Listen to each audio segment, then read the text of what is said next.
So in this apartments.com tutorial video, I will be showing you guys how to find rentals with utilities included on apartments.com. So you open up apartments.com, type in your location. In this case, I will use Toronto, and then press on the search icon. Once you're here, go to the top right area to where it says all filters and press on that. Then once you're here, just scroll down to where it says keep scrolling down. There's a bunch of different options right here. So where it says popular amenities right here, you can go ahead and say utilities included. So go ahead and press on that.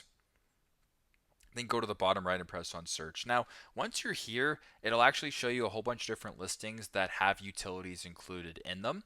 So very simple, very straightforward. That is how to find rentals with utilities included on apartments.com. Thanks again for watching, and I hope this video helps.